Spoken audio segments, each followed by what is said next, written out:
Okay guys, welcome back to the channel and we are back with Marvel Rivals. Yes, we missed a week or so of content just due to illness on my side, so I do apologize with that, but we are back and we have a lot to break down. The devs recently came out and spoke about Season 2, Season 3 and Season 4. In previous videos, we went through what content could be dropping due to the hints that are in the lore and the recent leaks, and we're going to continue that on. We are going to break down all the information that we know about Season 2 and Season 3 and what changes we are going to expect in Marvel Rivals. But look, if you are new or a returning viewer, hit the like, hit the sub, get involved in the channel, share it, get it out there. It would really help on this road to monetization. First thing we're going to start off with is the Spider-Man Punk 2099, the Iron Man Steam Power. They are the new cosmetics in the store, but they will be permanent additions. They will not be rotating out like other costumes that are in the store, so you can take your time looking after them. Choose what time you want to actually go and pick those costumes up. They will always be there.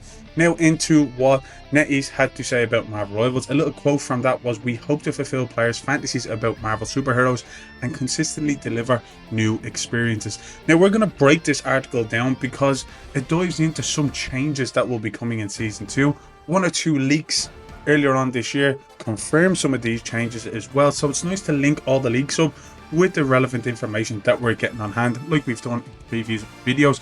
So let's get straight into it. What do we have? We have from the E saying, look, we have invested a lot of time and resources into developing the upcoming content, including new characters, new maps, new modes, and more.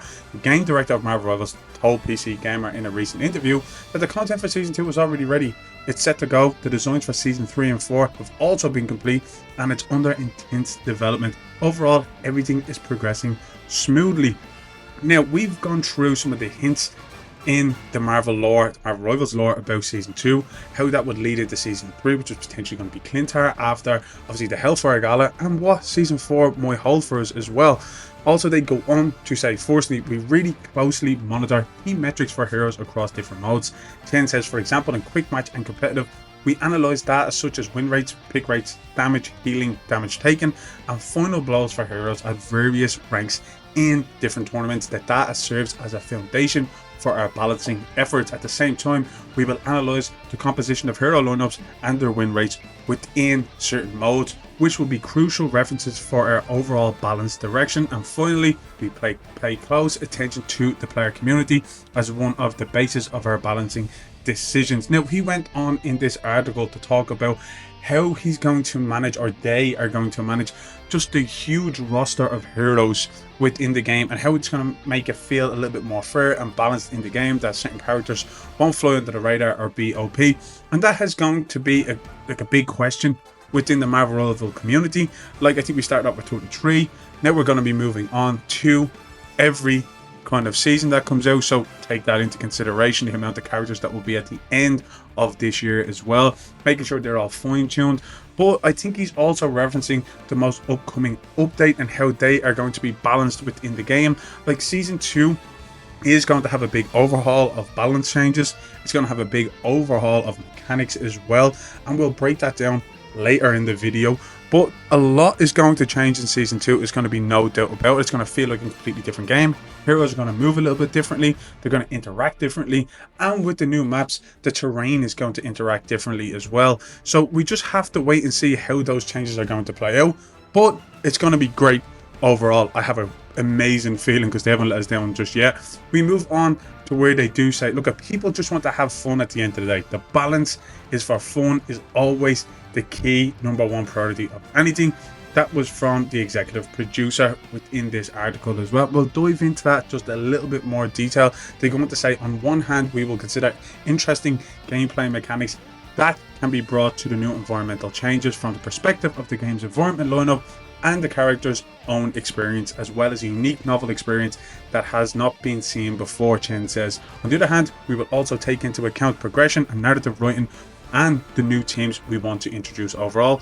We hope to fulfill players' fantasies about Marvel superheroes and consistently deliver new experiences.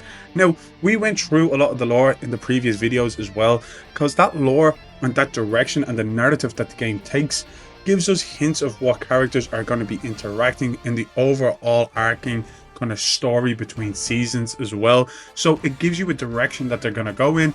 We already kind of divulged from some of the leaks that the Hellfire Gala the Collector's Team Park, Clintar, the Celestial Remains. All of this is referenced within the lore.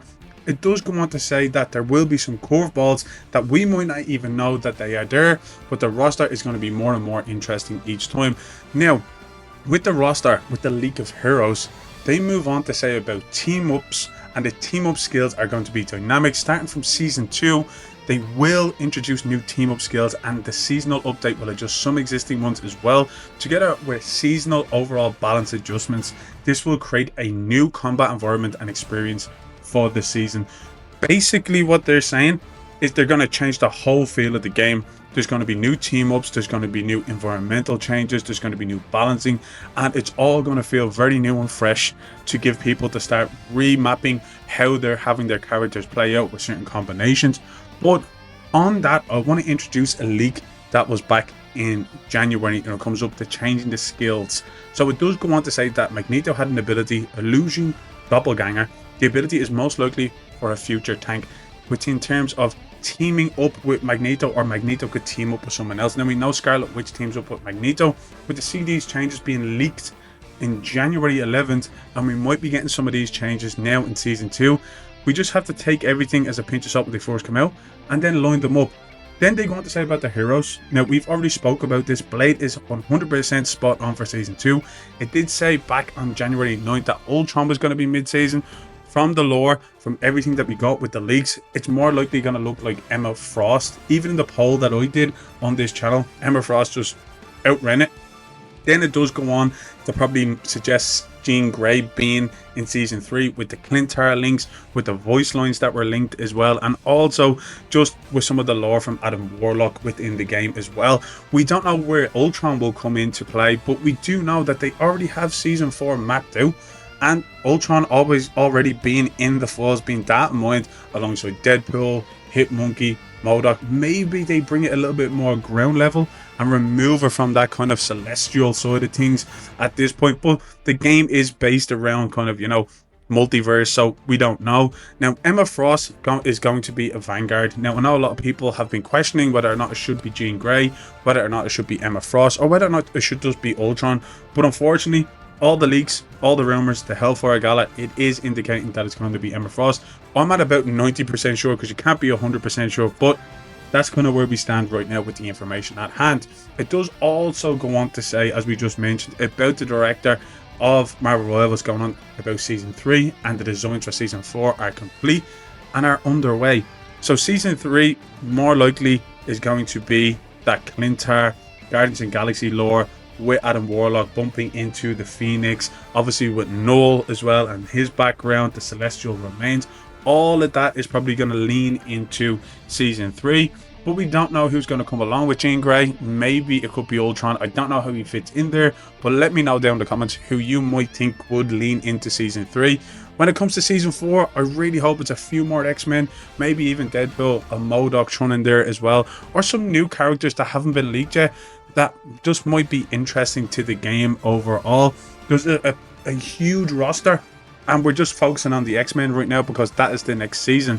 But the last thing I want to go into is the game in general. A lot of people complaining about Smurfing. So if you don't know what Smurfing is, it's basically, you know, in rank play, going down, being on an alt account, playing in silver, and just stomping the actual hell out of your lobbies, or jumping in with a friend and boosting that friend all the way up so he can play on his account with your main account. It is a big problem. I know a lot of people turn around and say, hey, just get good at the game, but that's the whole point of ranked, and I want to clear that up. If someone from Celestial is dropping down into gold or silver or even platinum or diamond, and they're stomping a lobby, how are you supposed to get good? They're not doing so good in Celestial, so they're dropping down. So you're playing with a player who you want to reach that level 2 and get better, but like you're miles off of who they probably have like maybe 100 plus hours in the game. You probably have about 30 plus hours in the game. So that is the big problem with Smurfing. There's so many alt accounts, there's so many kind of accounts that you see that are in gold and they're already only on level 15.